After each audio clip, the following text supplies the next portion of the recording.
तो स्टूडेंट्स आज हम लोग की एंड्रॉइड वर्कशॉप की फोर्थ क्लासेस है। आज हम लोग जैसे कि हम लोग का शेड्यूल में था कि आज हम लोग फायरबेस सीखने वाले हैं। तो फायरबेस हम लोग ज़्यादातर बहुत सारी चीज़ों के लिए इस्तेमाल होता है। ज़्यादातर हम लोग बैकएंड के लिए इस्तेमाल करते हैं, वहाँ पे हम लोग पास रन टाइम डाटा डाटाबेस का भी ऑप्शन होता है, स्टोरेज का भी ऑप्शन होता है, ऑथेंटिकेशन का भी ऑप्शन होता है। ठीक है, इसके अलावा एमएल भी होता है, मगर हमारे एंड्रॉइड कोर्स में हम लोग एमएल को फोकस नहीं करेंगे। हमारा इस बार हमारा इसमें का भी हम लोग का फोकस रहेगा Android authentication, run time database और स्टोरेज। ठीक है, तो सबसे पहले पर समझते हैं कि फायरबेस है क्या। अब फायरबेस है क्या? अब फायरबेस हम लोग का एक गूगल सर्विस है। ऑनलाइन हम लोग को सर्वर प्रोवाइड करता है, जिसमें कि हम लोग को क्या होता है कि जस्ट इमेजिन हम लोग जैसे अब कोई डाटाबेस बनाते हैं। हमारे पास दो तरीके का डाटाबेस बनाते हैं, एक लोकल डाटाबेस बनता है, एक होता है रिमोट। अब लोकल डाटाबेस का एक डिसएडवांटेज ये रहता है कि अगर आप के मोबाइल में जो डाटा है, अगर आप उसमें स्टोर करते जाते हो और फिर दूसरे मोबाइल में शिफ्ट करते हो, तो आपका जो लोकल डाटाबेस है वो खराब हो जाता है। मगर जो रिमोट डाटाबेस होता है, रिमोट डाटाबेस में एक ही बेनिफिट आता है कि आप किसी भी लैपटॉप में चल जाओ या फिर किसी भी मोबाइल में शिफ्ट कर लो, आपका डाटा आपको पूरा मिलता है। इसी में साथ ही साथ में हम लोग को ऑथेंटिकेशन भी आता है। हमारे पास Google authentication, phone number authentication, anonymous authentication, email authentication और भी बहुत सारे के तरीके के ऑथेंटिकेशन होते हैं। इसके अलावा हम लोग को फायरबेस स्टोरेज भी प्रोवाइड करता है। इसमें हम लोग एक और चीज़ कर सकते हैं। अ, इसमें हम लोग एक और चीज़ कर सकते हैं, जितना भी हम लोग चाहे फ़ोटो वगैरह स्टोर करना या फिर जो भी चीज़ स्टोर करना चाहे वो भी कर सकते हैं। और ये सिर्फ़ एंड्रॉइड के लिए नहीं है, ये साथ ही साथ में वेब डेवलपमेंट में भी काम आता है। हम लोग बैकएंड में हम लोग अ, डाटाबेस के लिए इस्तेमाल कर सकते हैं। और यही चीज़ इसका बेनिफिट भी हो जाता है कि अगर एक एंड्रॉइड ऐप बना रहे हो और उसका बैकएंड आप सर्वर पे स्टोर करते हो और साथ ही साथ में आप एक वेबसाइट बनाते हो, तो दोनों एक ही डाटाबेस को शेयर कर सकते हैं। इससे फ़ायदा क्या होता है कि आपका जो भी डाटाबेस है, डाटाबेस जो हमारा एंड्रॉइड में है, वही हमारा वेब में भी हो जाता है और काफ़ी डायनामिक हो जाता है। तो वही हम लोग आज फायरबेस ऑथेंटिकेशन चालू कर रहे हैं, फायरबेस चालू कर रहे हैं। ऑथेंटिकेशन प्रोग्रामिंग हम लोग कल से चालू करेंगे, क्योंकि ऑथेंटिकेशन प्रोग्रामिंग चालू करने से पहले मेरे को आप लोग को बहुत सारी चीज़ बताना पड़ेगा। एंड्रॉइड्स के बहुत सारे टर्म्स होते हैं, जिस तरीके से हम लोग कम्युनिकेट कराते हैं लेआउट्स के बीच में। तो उन सब चीज़ को चालू करने से पहले मेरे को आप लोग को पहले थ्योरी रहेगा। तो आज की क्लास पूरी की पूरी थ्योरी है, इसलिए इसका मैं पीपीटी नहीं बनाया हूँ। और आज चालू करते हैं स्क्रीन शेयर से।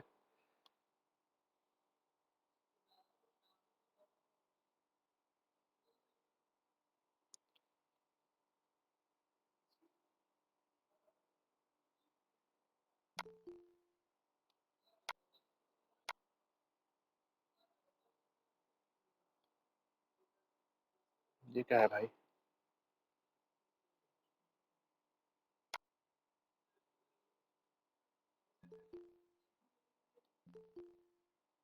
2 में है ना?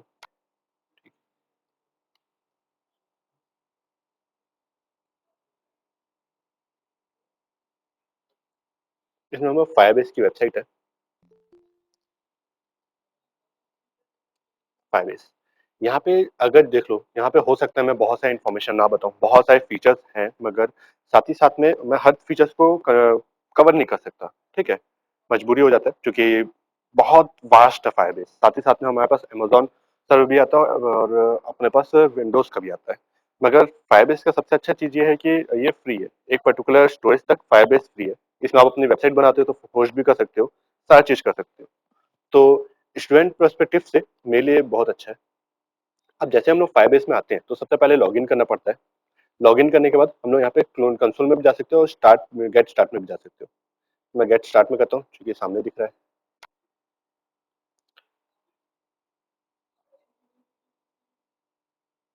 यहाँ पे मेरे बने हुए कुछ कुछ एप्लीकेशन है। फ्यूनिक्स मेरा एंड्रॉयड म्यूजिक प्लेयर था, तो उसका डाटाबेस इसमें है पूरा। गाने और एपीआईज वगैरह जितने भी थे, स्टोरेज ऑथेंटिकेशन सब इसमें है।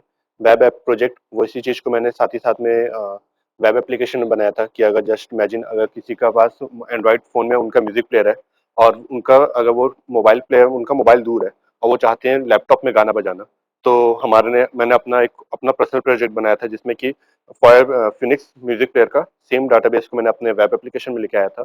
और जो भी तुम्हारा प्लेलिस्ट है, ऑथेंटिकेशन है, फेवरेट लिस्ट, फ्रेंड्स वगैरह जितने भी है, वो सब हम लोग के वेब में भी दिखाते थे। तो ये मेरे प्रीवियस हैं, ये 2 मेरे एंड्रॉइड के बने हुए, ये 2 मेरे उसके बने हुए वेब के। जैसे ऐड करते हैं, यहाँ पे हम लोग को प्रोजेक्ट का नाम पूछता है, ठीक है। अभी हम लोग इसको मैं एक्सप्लोर करने के लिए ऐसे क्रिएट कर रहा हूँ, जब एंड्रॉइड से हम लोग लिंक करेंगे वो भी मैं दिखाऊंगा, ठीक है। तो इसके मैं ट्राई नाम दे देता हूँ, यूनिक नेम चाहिए रहता है तो मिल गया।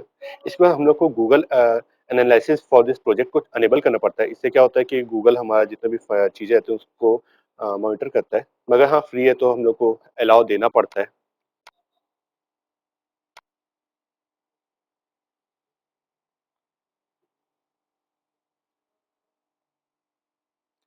आज निखित सर आने वाले थे, मगर ऑफलाइन स्ट्रेंथ काफी कम है, तो उनका जो आने का समय आने वाले थे वो पोस्टपोन करें। हो सकता है हम लोग जब हमारा एंड्रॉइड स्टूडियो डेवलपमेंट का अपना वर्कशॉप का जब लास्ट डे रहेगा तब शायद आए सर। तो यहाँ पे हम लोग का बन गया फायरबेस। अब देखो फायरबेस में हम लोग किस किस चीज के लिए यूज कर सकते हैं, iOS के लिए कर सकते हैं, एंड्रॉइड के लिए कर सकते हैं, वेब के लिए कर सकते हैं। यहाँ पे क्वेश्चन आएगा, क्या सर हम लोग C plus plus desktop app के लिए नहीं कर सकते? कर सकते हैं, मगर उसके लिए हम लोग के पास थोड़ा सा अलग होता है।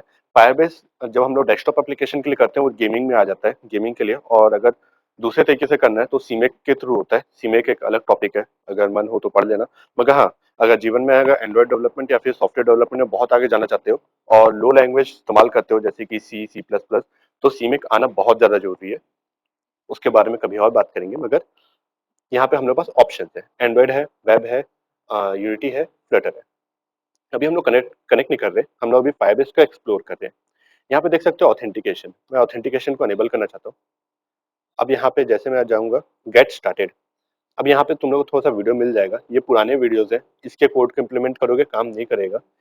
तो हम लोग इसको सीधा गेट स्टार्टेड में चालू करते हैं। और मेरे को कैसे पता, क्योंकि मैं जब चालू किया था फायरबेस, मैं किया था 2021 में, तब तक काफी पुराना हो गया था वो वीडियोस, तो मेरे काम के नहीं थे। अब देखो फायरबेस में अभी हमारे पास ऑथेंटिकेशन में इतने सारे ऑप्शंस होते हैं। जैसे हम लोग देखे होंगे किसी भी मोबाइल एप्लीकेशन होता है, लॉगिन के लिए ऑप्शन रहता है कि गूगल पे जैसे क्लिक करते हैं वो अपने आप ऑथेंटिकेट हो जाता है और हम लोग का आगे बढ़ जाता है। तो वैसे यहाँ हमारे पास अलग अलग ऑप्शंस होते हैं, email, password, phone, anonymous authentication. Anonymous में हम लोग का नाम के साथ हो जाता है, सिंपल नाम, और जैसे हम लोग का गेस्ट अपीयरेंस होता है वैसे इसमें भी होता है, एनोनमस में चल जाता है। गूगल में हम लोग का क्या होता है, गूगल की आपकी आईडी से लॉगिन होता है, ये भी हम लोग का गेम सेंटर है। इसमें भी वो जो हमारे गेम सेंटर की जो हमारी आईडीज है उससे लॉगिन हो जाता है। माइक्रोसॉफ्ट में भी सेम है, Facebook, Apple, Twitter, Yahoo, GitHub और प्लेग्राउंड। ये जो ऐप गूगल को छोड़ करके ये जो इतने ऑप्शन है, इसमें की क्या होता है, इसमें हम लोग का एक दो तरीके का ऑप्शन आते हैं। एक होता है वेब ऑथेंटिकेशन, जैसे आप अपने वेब में ऑथेंटिकेशन चालू करोगे, आपका एक ब्राउजर ओपन होगा, ब्राउजर में वो वेरीफाई आएगा, और वेरीफाई होने के बाद हमारा एंड्रॉइड जाता है। और एक होता है जिसमें कि हमारे ऐप के अंदर ही एक लेआउट बन जाता है, और उस लेआउट के थ्रू हम लोग काम कराते हैं। तो जब भी मैं वेब में काम करता हूँ, मैं ज्यादातर गूगल और ईमेल पासवर्ड ऑथेंटिकेशन का इस्तेमाल करता हूँ, या फिर मैक्स टू मैक्स फेसबुक। तो आज हम लोग अगर हम लोग कल देखेंगे, जो भी देखेंगे, तो हम लोग उसमें गूगल देखेंगे, क्योंकि मेरे को ऐसा फील हुआ कि अगर मैं एडवांस ज्यादा जा रहा हूँ तो लोग कनेक्ट नहीं कर पा रहे हैं। मैं चाहता तो था पूरा का पूरा ऑथेंटिकेशन बताने की, मैंने बना के भी रखा है जिसमें आप लोग को दिखा सकूं, बट उतना अगर मैं आगे जाऊंगा तो आप लोग का कनेक्ट करते नहीं बनेगा। इसलिए मैं सिर्फ दो ऑथेंटिकेशन या फिर तीन ऑथेंटिकेशन, फोन नंबर ओटीपी वाला आता है, ये चूंकि अगर आप अपना पर्सनल प्रोजेक्ट बनाओगे तो फोन ऑथेंटिकेशन यूज करते हैं। जैसे कि अगर रेजो या फिर अपन लोग का स्पॉटिफाई यूज करते हैं ऑथेंटिकेशन के लिए, मोबाइल नंबर मांगता है और ओटीपी आता है, उससे काम होता है। तो ये काफी यूज होता रहता है, तो मैं एक ये बताने की ख्वाहिश है मेरी। ईमेल को बताऊंगा, ईमेल पासवर्ड, और गूगल, क्योंकि गूगल तो हर जगह इस्तेमाल होता है और तो सबके पास होता ही है, ठीक है। तो जैसे हम लोग अगर गूगल में क्लिक करते हैं तो यहाँ पे एक चीज बोलता है, गूगल को कनेक्ट करने के बाद यहाँ पे आप अपनी एक ईमेल आईडी बताओ, ठीक है, मैं ये ले लेता हूँ। और साथ ही साथ में वो बोलता है शाह की को ऐड कर लेने के लिए, ठीक है। मैं जैसे सेव करूंगा, वहां पे हम लोग का डॉक्यूमेंटेशन में जाएंगे तो शाह की को कनेक्ट करने बोलता है।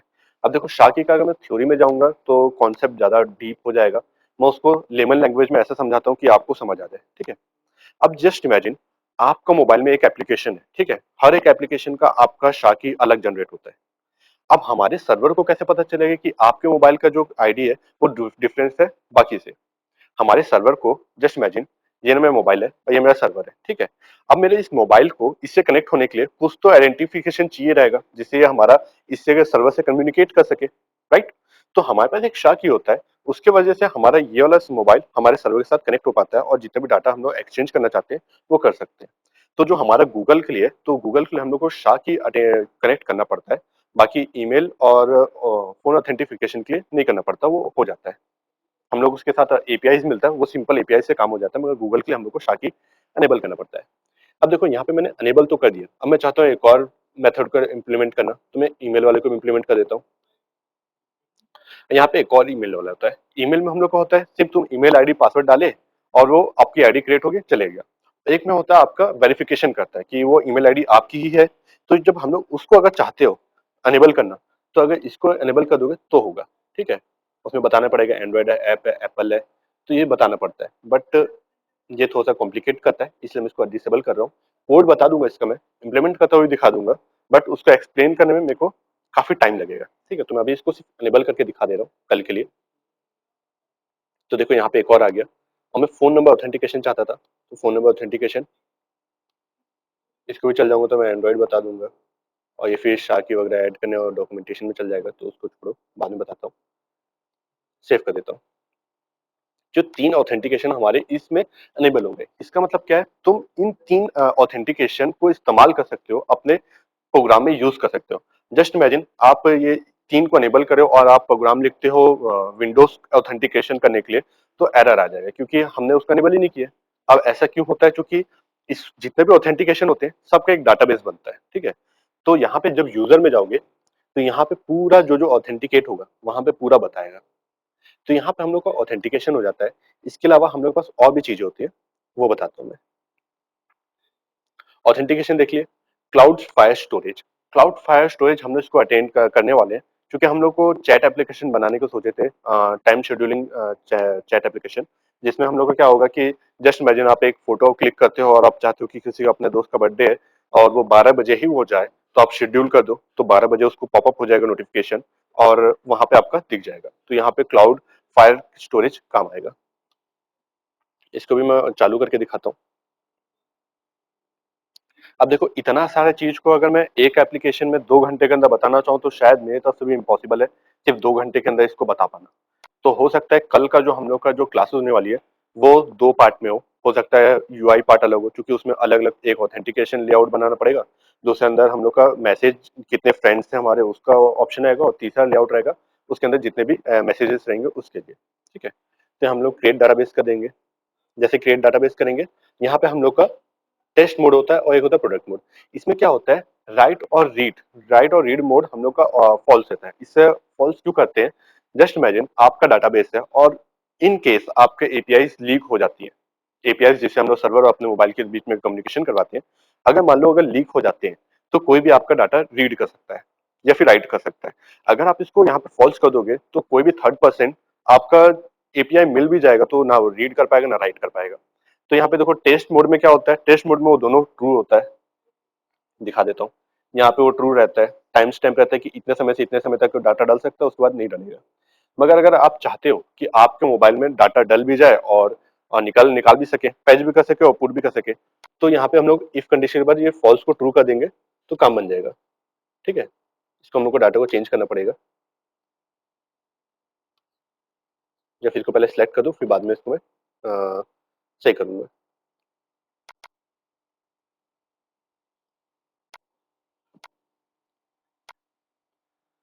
अनेबल फाइल स्टोरेज, हाँ, अनेबल तो करना पड़ेगा। मैं जाता हूँ उसको पहले टेस्ट मोड में करता हूँ, क्योंकि अभी इसको टेस्ट मोड में ही सही रहेगा। योर लोकेशन, यूनाइटेड स्टेट सही तो है। मैंने अभी इसको शा किया और एपीआई से लिंक भी नहीं किया, तो मेरे को अनेबल करने नहीं दे रहा है ये, क्योंकि लोकेशन मांग रहा है। Also the this location setting will be difficult to Berkeley, जो भी है ये हम लोग को प्रॉब्लम क्रिएट कर रहा है, मगर ठीक है, मैं दूसरा स्टेट भी इस्तेमाल करके देख लेता हूँ। अगर इसके साथ नहीं होगा, तो फिर हम लोग को जब एंड्रॉइड से कनेक्ट करवा देंगे, तब ये मेरे को कनेक्ट करने देगा। 2 तरीके से हमारे यहाँ पे दिक्कतें होती हैं, क्योंकि हमारा एक किसी से कनेक्टेड नहीं है, और दूसरा यहाँ पे लोकेशन का दिक्कत होता है। तो जब हम लोग इसको करेंगे तब दिखा देंगे इसको किसे किसे इनेबल करते हैं। इसके अलावा हमारे पास आ जाता है, ये हो गया। अब परफॉर्मेंस, क्लाउड मैसेजिंग हम लोग इसका भी इस्तेमाल करने वाले हैं। टेस्टिंग, ए बी टेस्टिंग मैंने कभी इस्तेमाल नहीं किया। यहाँ पे जब मैं इसके बारे में जब देखा तो नोटिफिकेशन के काम आता है, ऐसे करके मिला था थ्योरी मेरे को। मैंने कभी इसका इस्तेमाल नहीं किया तो इसका मैं नहीं बता पाऊंगा। यहाँ पे देखोगे एक्सटेंशन, स्टोरेज, फायरबेस स्टोरेज है, रन टाइम डाटाबेस, मैंने इसका इस्तेमाल बहुत ज़्यादा किया, तो इसका मैं बता सकता हूँ।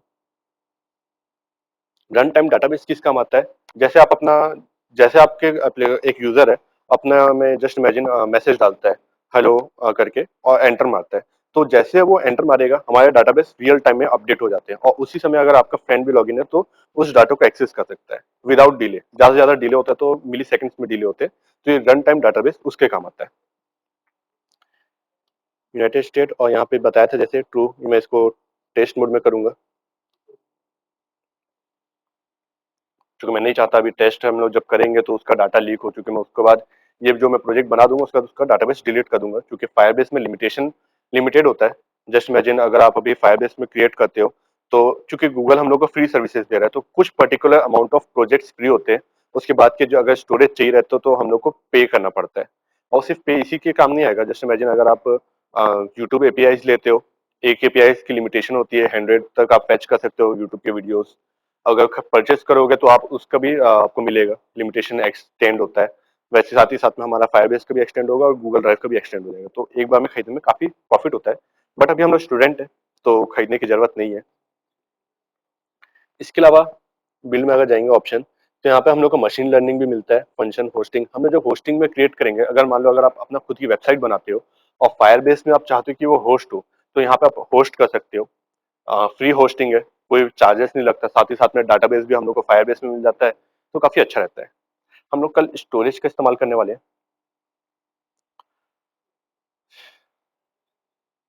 देखो, क्लाउड स्टोरेज और ये स्टोरेज दो अलग अलग चीज है, कंफ्यूज मत हो जाना, ठीक है। ये वाला स्टोरेज हम लोग का इमेज, ऑडियो, वीडियो विदाउट से ज्यादा कॉम्प्लेक्स कोड के एकदम इजी वे में हो जाता है। यहाँ पे भी फिर वही दिक्कत आएगा, उसको ट्रू करने नहीं देगा, थर्ड पार्टी रीड वगैरह, तो दिक्कत होगा। क्योंकि मैं अभी तक अपने उससे कनेक्ट नहीं किया हूँ एंड्रॉइड से, तो मेरे को ये चालू करने भी नहीं देगा, एरर आएगा। नहीं आता तो अच्छी बात है, आप लोग देख पाओगे। अब देखो, ये जो होता है ये नॉन एसक्यूएल डाटाबेस होता है, रन टाइम डाटाबेस भी, रियल टाइम डाटाबेस भी हो जाए, रिमोट हम लोग का क्लाउड स्टोरेज भी हो जाए और स्टोरेज भी हो जाए, ये या फिर हम लोग ऑथेंटिकेशन, ये तीनों जो चारों चीज है ये हम लोग को नॉन एसक्यूएल होता है। नॉन एसक्यूएल का मतलब क्या होता है, ये टेबल के फॉर्म में नहीं रहेगा।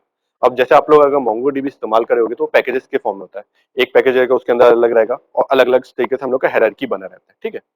तो यहाँ पे देख सकते हो, यहाँ पे हम लोग का रूल्स है, रूल्स को जाके एडिट कर दोगे तो हम लोग का अनेबल कर सकते हैं, यहाँ पे रूल्स एडिट करने का ऑप्शन आएगा। क्योंकि मैंने अभी इसको अभी मैंने ट्रायल इस्तेमाल करा है, तो ये कुछ समय के बाद यहाँ पे लिखा हुआ है टाइम जैसे ज्यादा होगा ये हमारा डाटाबेस अपने आप उड़ जाएगा, इसलिए ट्रायल मोड में अगर आप अपना एप्लीकेशन बनाते हो तो कुछ ही समय के लिए रहता है।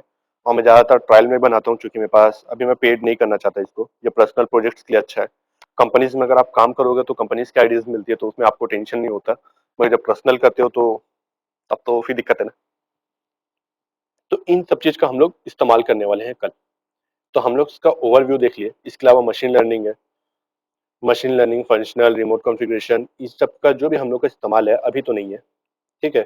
मशीन लर्निंग, जस्ट इमेजिन अगर आप चाहते हो कि जस्ट इमेजिन आप एक फूड ऑर्डरिंग वाला या फिर कोई भी ई कॉमर्स वेबसाइट बनाते हो और वहाँ पे अलग अलग सेलर्स हैं, और उसमें आप चाहते हो कि जैसे कि जिस सेलर का सबसे ज्यादा अगर बिक्री हो रहा है, जिस सेलर से ज्यादा लोग खरीद रहे हैं वो टॉप में आ जाए, जिसका कम हो रहा है वो नीचे चले जाए, तो एमएल के द्वारा हम लोग वो सब एनालाइज कर सकते हैं, ये हम लोग को इनबिल्ट दे देता है। अब इसके अलावा हमारे पास रिकॉग्निजेशन के लिए भी आ जाता है, तो इस सब का हम लोग इस्तेमाल कर सकते हैं। बट फायरबेस एमएल को अभी हम लोग इस्तेमाल नहीं करेंगे, क्योंकि अभी हम लोग जो भी प्रोजेक्ट बना रहे हैं उनमें से एमएल का कोई जरूरत नहीं है। अगर एडवांस क्लास होती है तो बताऊंगा, क्योंकि अभी तो फिलहाल मूड नहीं हो रहा है एडवांस का, ठीक है। अब देखो, यहाँ से अगर जो चीज मैं पढ़ा दिया उसके अलावा अगर आपको कुछ पढ़ने की इच्छा है, ठीक है, क्योंकि देखो मैं ऑथेंटिकेशन में 3 ऑथेंटिकेशन बता रहा हूँ और यहाँ पे ऑथेंटिकेशन देखिए कितने सारे हैं।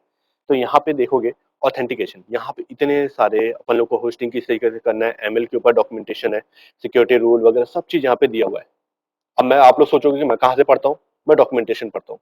अगर आप लोग को ज़्यादा अच्छे से जानना है तो यूट्यूब का वीडियो को पीछा छोड़ दो, डॉक्यूमेंटेशन पढ़ने का आदत डाल दो। क्योंकि मैं कॉटलिन जो सीखा था मैं डॉक्यूमेंटेशन से सीखा हूँ। बहुत सारी चीजें देखोगे डॉक्यूमेंटेशन, जैसे फ्लोटिंग में बताया था, डबल लेने के बाद डॉक्यूमेंटेशन में एल लिखने के लिए बोलता है, मगर जब एंड्रॉइड में हम लोग उसको प्रैक्टिस करते हैं तो एल को एरर दे देता है। ऐसा चीजें आती हैं। मगर देखो अभी यूट्यूब में अगर कॉटलिन में जाओगे तो फिल्ट्रेशन टेक्निक नहीं बताएंगे, एक भी फिल्ट्रेशन टेक्निक नहीं मिलने वाली। मगर अगर मेरा पीपीटी देखोगे तो वहाँ पे फिल्ट्रेशन टेक्निक्स दिख रहे होंगे। अब उसको मैं क्यों नहीं पढ़ाया, क्योंकि वो थोड़ा टाइम वेस्ट टाइप का है। मैं चाहता था कि जल्द से जल्द हम लोग एंड्रॉइड डेवलपमेंट चालू करें, जो काफी बोरिंग टाइप का लग रहा था। ठीक है, तो यहाँ पे हम लोग डॉक्यूमेंटेशन देख सकते हैं। यहाँ पे पूरा लिखा हुआ है, ये पूरा थ्योरी है। ठीक है, जैसे बताया सी प्लस प्लस से कर सकते हो। पाइथन का ऑप्शन है मन में आता है, पाइथन नहीं है। अब यहाँ पे सी प्लस प्लस का दिखा दे रहा हूँ। अब ये जितने भी होता है हम लोग को यहाँ पे एच डी के, इसका भी एच डी के होता है। अगर सी प्लस प्लस से करते हो तो इसका एच डी के अपने एंड्रॉइड में डालना पड़ता है। अब बोलोगे सर हम लोग एंड्रॉइड पढ़ रहे हैं, कॉटलिन का तो ऑप्शन है ही, तो सी प्लस प्लस का क्यों इस्तेमाल कर रहे हैं, राइट। तो हम लोग जितनी भी गेम डेवलपमेंट करते हैं तो नेटिव सी प्लस प्लस में करते हैं। अगर जानना चाहोगे कि अपना पबजी पबजी पीसी जो बना था वो किस में बना है, तो देखोगे सी प्लस प्लस में बना है। मेजोरिटी हमारे जो गेम्स होते हैं वो सी प्लस प्लस में ही बनते हैं। तो इसलिए यहाँ पे उसका ऑथेंटिकेशन का डाटा दिया हुआ है। अब हम लोग चूंकि एंड्रॉइड कर रहे हैं तो हम लोग एंड्रॉइड में चल जाते हैं। अगर अगर आप लोग का मन होता है iOS के लिए पढ़ना, क्योंकि मैं एंड्रॉइड को पढ़ाऊंगा, और कल को अगर आपका मन करता है कि ऑथेंटिकेशन आप बनाते हो iOS के लिए बनाना चाहते हो, तो यहाँ पे पूरा डॉक्यूमेंटेशन मिल जाएगा। तो अभी हम लोग का एंड्रॉइड है तो एंड्रॉइड में चल जाते हैं। अब यहाँ पे देखोगे मैं यहाँ पे ईमेल पासवर्ड ऑथेंटिकेशन, पहला हम लोग का पासवर्ड ऑथेंटिकेशन से चालू करेंगे, क्योंकि पासवर्ड ऑथेंटिकेशन सबसे आसान है। ठीक है, पासवर्ड ऑथेंटिकेशन यहाँ से कोड कॉपी करके पेस्ट करोगे, थोड़ा बहुत मॉडिफाई करोगे, काम करना चालू कर जाएगा। मगर जो अपन लोग का जीमेल ऑथेंटिकेशन हो गया, या फिर ट्विटर ट्विटर हम लोग का बहुत ज्यादा कंजर्ट करता है, कंजर्ट बोले तो काफी दिक्कतें करता है। ठीक है, ट्विटर हो गया, या फिर गिटहब ऑथेंटिकेशन, ये थोड़ा सा प्रॉब्लम करते हैं। मतलब थोड़ा सा ज्यादा नॉलेज चाहिए उसके बारे में जानने के लिए। ये ईमेल और पासवर्ड ऑथेंटिकेशन जो होते हैं वो कम नॉलेज से भी काम चल जाता है, तो इसलिए हम लोग स्टार्टिंग करेंगे पासवर्ड ऑथेंटिकेशन से। नीचे जाओगे तो यहाँ पे देखो जावा के लिए भी है, जावा में जाओगे तो ये डिपेंडेंसी है। अभी हम लोग का, क्योंकि अभी हम लोग का जो ये जितने भी चीजें हैं ये पुराना कोर्स है। लेटेस्ट में क्या होता है कि हमारा जो एंड्रॉइड डेवलपमेंट एंड्रॉइड स्टूडियो है, वहाँ पे एक टूल किट है, फायरबेस से जैसे क्लिक करोगे हमारा ऑथेंटिकेट हो जाता है, जितना हमारा डिपेंडेंसी है सब चीज उसमें डल जाता है। अब इसमें क्या है, अगर जिन लोगों का अगर मान लो प्रॉब्लम आता है तो उन लोग डाल सकते हैं यहाँ से। नीचे जाएंगे तो यहाँ पे हम लोग को कोड दिख जाता है। यहाँ पे private let init where auth, और हम लोग जैसे बताए थे लेट इनिट इस्तेमाल होगा। लेट इनिट का बहुत इस्तेमाल है। मैं अगर कल की वीडियो अगर मेरे देखे होगे, मैं कल की वीडियो में बताया था या कल की क्लास में भी बताया था, कल की क्लास में काफी लोग बच्चे नहीं थे जब मैं बता रहा था, तो लेट इनिट का फायदा उस वीडियो में दिख गया होगा। क्योंकि इसको जब हम लोग बनाते हैं इसको हम लोग ग्लोबली बनाते हैं, क्योंकि हम लोग जब फंक्शंस बनाते हैं तो हम लोग फंक्शंस में उसको ऑब्जेक्ट इस्तेमाल करते हैं। अगर उसको लोकल कर देंगे और फंक्शन हम लोग को ग्लोबल होता है तो हम लोग अगर उसको उस समय इस्तेमाल करेंगे तो दिक्कत हो जाता है। और अगर हम लोग अगर उसको ग्लोबल में बना देंगे, इनिशियलाइज कर देंगे, तो हमारा ऐप क्रिएट ही नहीं हुआ है, उससे पहले हम लोग उसको इनिशियलाइज करें तो भी प्रॉब्लम करता है, इसलिए हम लोग उसको लेट इनिट कर देते हैं। अब जावा में देखोगे तो कोड देखिएगा कितना बड़ा होता है, यहाँ पे बताना पड़ता है, इसको प्राइवेट में करना पड़ता है, चीजें प्रॉब्लम करती है। तो इसको हम लोग इस्तेमाल करते हैं। यहाँ पे ऑन स्टार्ट फंक्शन जैसे स्टार्ट होगा हम लोग का क्या होता है, जस्ट इमेजिन हम लोग का कभी कभी ऐसा होता है ना कि हम लोग एक बार ऑथेंटिकेशन कर देते हो और ऐप ओपन करते हैं तो वापस हमारा अपने आप ऑथेंटिकेटेड हो जाता है, डायरेक्ट आगे बढ़ जाता है। तो ये कोड उसी के लिए होता है। अगर आपका ऑलरेडी अगर ऑथेंटिकेशन कर चुके हो तो हम लोग को दोबारा ऑथेंटिकेट करने की जरूरत नहीं पड़ती, ईमेल आईडी पासवर्ड डालने की जरूरत नहीं पड़ती, अपने आप आगे बढ़ जाता है। जो कोड उसके लिए, ये क्रिएट के लिए कुछ नहीं करना। हम लोग को फायरबेस से हम लोग को एक ऑब्जेक्ट बनाना है, फायरबेस इनिशियलाइज कर देना है, और उसके ऑथ करके हम लोग एक वेरिएबल बना देंगे, और उसके हिसाब से हम लोग ये कोड को कॉपी पेस्ट कर देंगे। एकदम मक्खन जैसे काम करेगा। और सेट ऑन क्लिक बटन के अंदर इसके अंदर हम लोग ईमेल आईडी पासवर्ड दे देंगे तो ऑथेंटिकेट हो जाएगा। सक्सेस जैसे होगा हम लोग क्या करते हैं, जैसे सक्सेस होगा हम लोग एक लेआउट से दूसरे लेआउट में शिफ्ट करा देते हैं। अब वो कैसे करते हैं वो हम लोग कल ही देख पाएंगे। आज थ्योरी क्लासेस है कंप्लीटली, तो इस तरीके से हम लोग क्रिएट करते हैं। यहाँ पे देखोगे साइन इन का ऑप्शन है, किसी कैसे साइन इन करते हैं, और भी अदर्स ऑप्शन है। यहाँ पे पूरा डॉक्यूमेंटेशन दिया हुआ है। और यहाँ पे अगर चाहते हो लॉग आउट करने के लिए तो फायरबेस और साइन आउट, तो यहाँ से लॉग आउट हो जाता है। अब गूगल देखोगे तो गूगल का भी जितना इजी था, समझ आ गया कि हाँ कॉपी पेस्ट मारोगे, ईमेल को चेंज कर दोगे और ये हमारा वेरीफाई हो जाएगा। मगर जब गूगल में देखोगे तो यहाँ पे अलग ही लेवल का होता है। यहाँ पे हम लोग को बहुत सारी सर्विसेज देनी पड़ती है, इसलिए हम लोग गूगल को बाद में देखेंगे। और सोचो, अगर गूगल का मैं अगर सोचा था तो फायरबेस में अपन लोग का ट्विटर और बाकी ऑथेंटिकेशन बहुत ज्यादा टफ है। तो अगर अगर आप लोग थोड़ा सा मेरे साथ कॉम्प्रोमाइज करते हो और थोड़ा सा अगर घर में प्रैक्टिस करते हो तो मैं शायद बता सकता हूँ उसका ऑथेंटिकेशन, क्योंकि ऑथेंटिकेशन जितना आएगा उतना अच्छा है, क्योंकि अलग अलग एप्लीकेशंस में अलग अलग डिमांड होते हैं, अलग अलग डिमांड के हिसाब से। ठीक है, यहाँ पे हम लोग ऑथेंटिकेशन का देख लिया, डॉक्यूमेंटेशन हम लोग देखना चाहते हैं फायरबेस के स्टोरेज के लिए।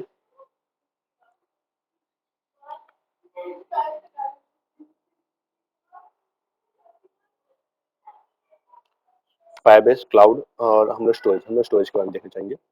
सेम है, एंड्रॉइड के अंदर जाओगे गेट स्टार्टेड पूरा बताएगा, मगर यहाँ के बहुत सारे कोड्स पुराने हो चुके हैं, अभी वो काम नहीं करते हैं, अगर यूज करोगे तो एरर आएगा।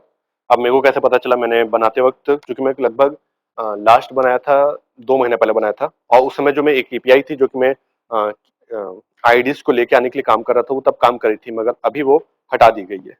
तो ऐसी बहुत से अपडेट्स आते हैं और चीजें काम नहीं करती, तो यहाँ पे आपको कोड तो मिल जाएगा, मगर नॉलेज रखना पड़ेगा कि क्या अपडेशन आई है, एंड कॉटलिन के अंदर उस हिसाब से चीजें होती है।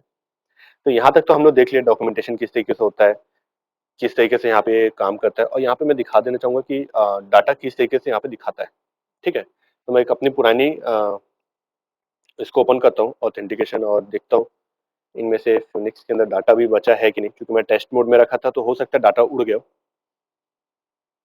मैंने ऑथेंटिकेशन इसमें अनेबल किया था।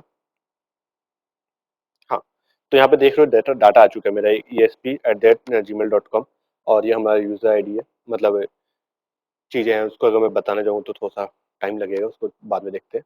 तो इसी तरीके से यहाँ पे आपको पूरा ऑथेंटिकेशन दिखते जाता है।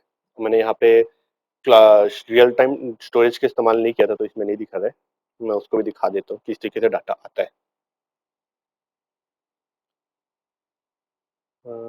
फायरबेस में जाता हूँ सीधा।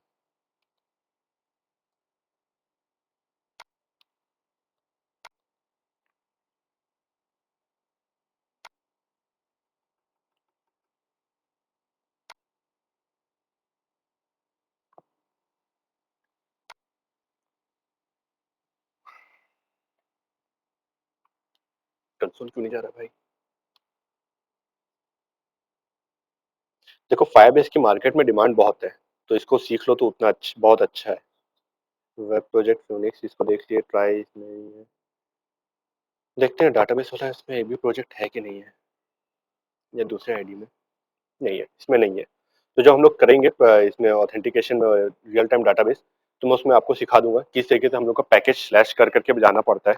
जिस तरीके से मोंगो में काम होता है उस तरीके से होता है, यहाँ पे एसक्यूएल टाइप से नहीं होता है। ठीक है, तो मैं उसको अब, यहाँ तक हमारा काम हो गया, अब हम लोग चाहते हैं कि किस तरीके से ये हमारा कनेक्ट करता है एंड्रॉइड से।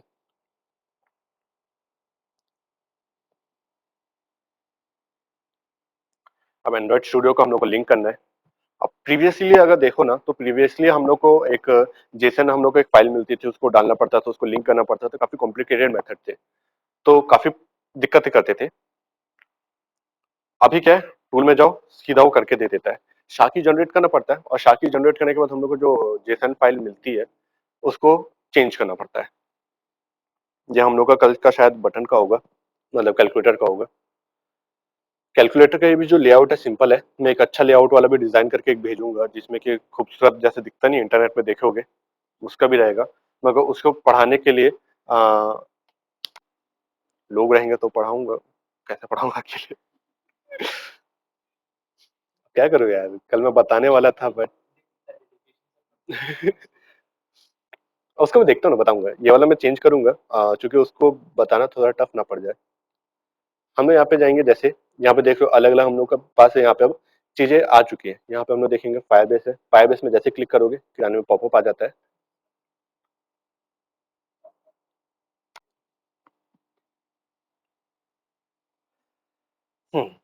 यहाँ पे इतने सारे ऑप्शन है, इसमें से भी हम लोग एक ही चीज को अनेबल करके दिखाता हूँ।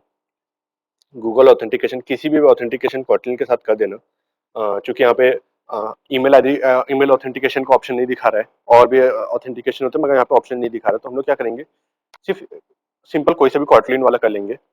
अब क्या करेंगे, कनेक्ट टू फायरबेस में आएगा, जैसे कनेक्ट टू फायरबेस करेंगे हमारा एक ब्राउजर के ओपन होगा। और क्योंकि इसमें मेरा लॉगिन नहीं है तो मैं इसको बाय डिफ़ॉल्ट नहीं रखता, मैं इसको चेंज करूँ पहले।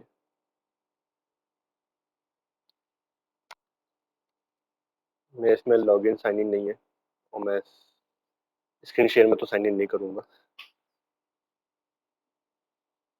2 मिनट में ब्राउज़र ओपन हो जाने दो।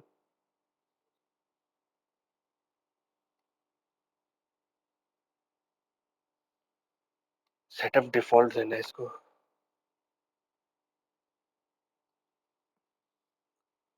अ,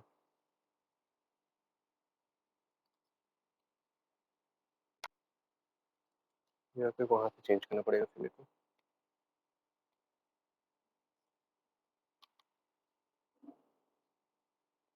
शो मोर पर्सनलाइज़, यहाँ पे जाके हम लोग को डिफ़ॉल्ट को चेंज करना पड़ेगा।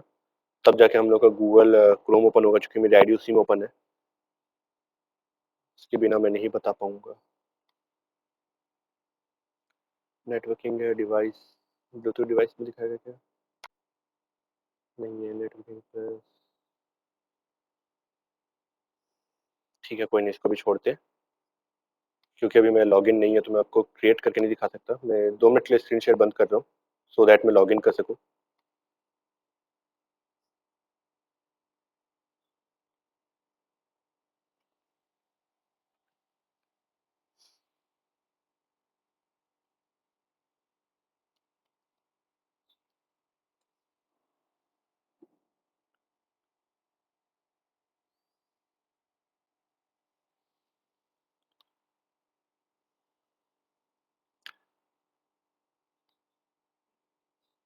तब तक आप लोग भी अपना फायरबेस में लॉगिन कर लो।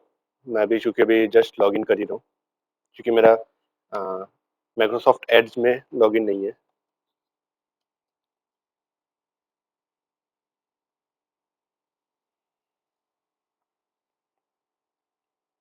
जी,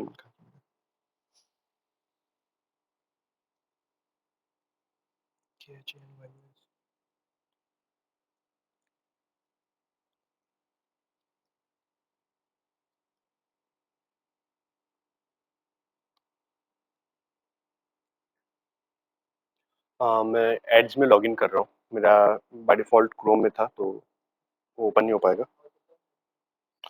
बस मैं लॉगिन करके दिखा दूँ एक बार। आज की थ्योरी क्लासेस थी, बताया तो था।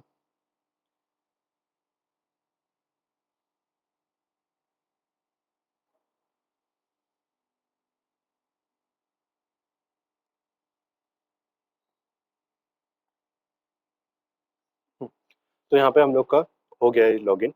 मैं अब स्क्रीन शेयर चालू कर सकता हूँ।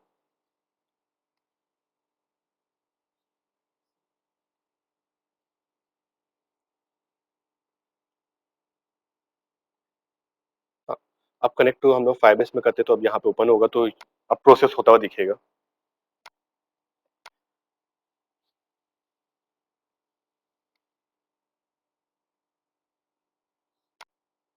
यहाँ पे इसको तो अपने आप आना चाहिए था वैसे।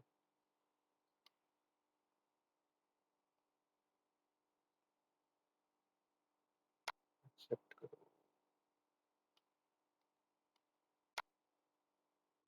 सॉरी, मेरे को इसको एक्सेप्ट करना है बस। क्रिएट प्रोवाइड्स प्रीवियसली इंडिया का है भाई इसमें।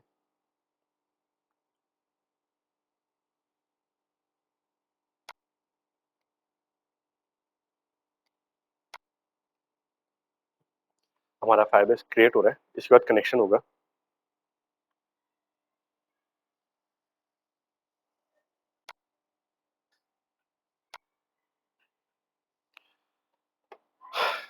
इसमें कनेक्ट होता है कि नहीं होता है देखते हैं, क्योंकि मैं क्रोम में करता हूँ। अगर ये प्रॉब्लम करता है तो हम लोग इसको कल देखेंगे। क्योंकि मैं माइक्रोसॉफ्ट एड्स बिल्कुल इस्तेमाल नहीं करता, ये मेरे लिए फर्स्ट टाइम रहेगा इसमें।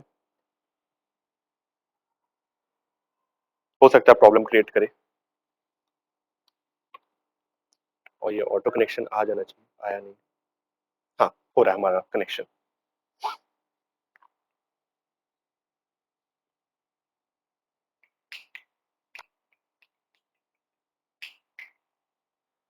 कनेक्ट में लिख देंगे, क्लिक करेंगे तो कनेक्ट हो जाएगा।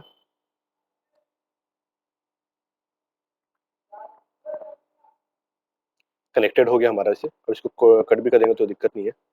अब यहाँ पे जाएंगे, देखो कनेक्ट तो हो चुका है। अब क्या करेंगे हम लोग, एचडीके इंस्टॉल करेंगे। अब क्या होता है, हम लोग को पहले प्रीवियसली इंस्टॉल करना पड़ता था मैन्युअली, अब ये अपने आप हो जाता है।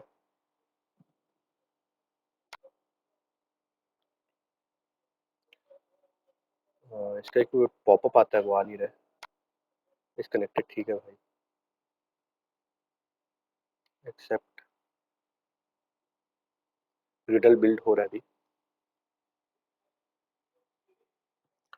बस इतना ही रहता है। इसके बाद हमारा फायरबेस हमारे ऐप से कनेक्ट हो जाता है, और चेक करने के लिए हम लोग फायरबेस के एक ऑब्जेक्ट बनाएंगे। जैसा ऑब्जेक्ट क्रिएट हो जाता है तो हमारा आगे का काम प्रोसेस चालू हो जाता है, ठीक है।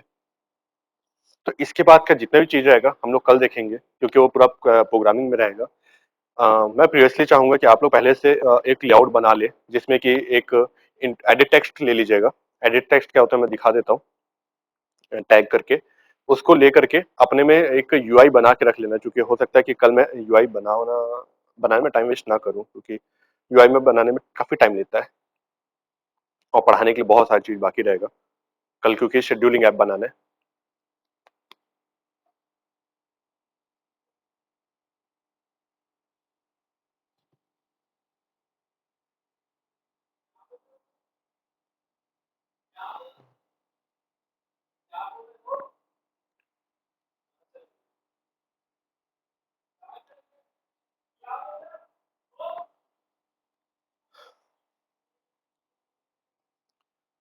अभी हम लोग को कल के बाद से रिकॉर्डिंग थोड़ा सा डिले आएगी, क्योंकि मैं जब क्लास लेते लेते रिकॉर्ड करता हूँ तो देख रहे हो कितना ले मेरा टाइम कंज्यूम होता है, जो कि मैं बेयर नहीं कर सकता। तो मेरे को जैसे पढ़ाने के बाद मेरे को एक और बार बैठ करके रिकॉर्डिंग करना पड़ता है।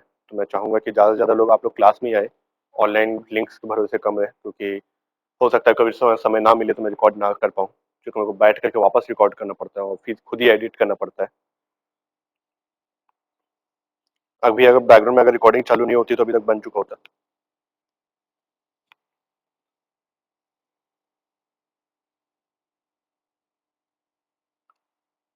खैर कोई नहीं, अभी हम लोग को बंद करना पड़ सकता है।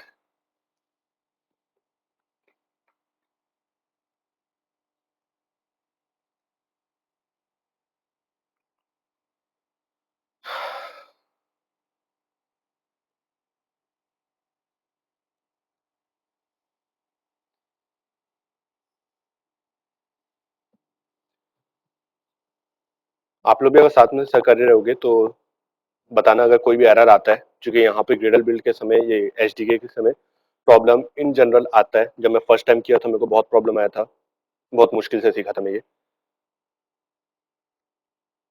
और अभी नहीं हो पाएगा तो इसको मैं सीधा कल ही करके दिखाऊंगा, क्योंकि टाइम हम लोग पास ज़्यादा नहीं है। हम लोग रूम बंद बंद करके जाना रहेगा।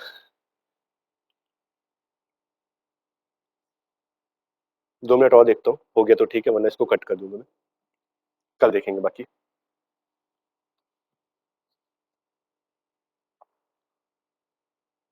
तुम लोग में भी ऐसे ही दिखाता होगा आईडी के एरर अकर। ये हम लोग ओल्ड वर्जन इस्तेमाल कर रहे हैं, लेटेस्ट हम लोग ईल है, मगर ईल में भी खराब है, उसमें प्रॉब्लम्स है।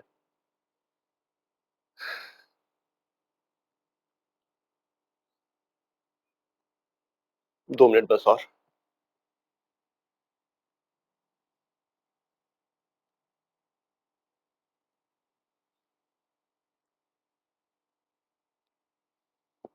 देखो, हमारा जो एच डी के यहाँ तक काम खत्म हो गया।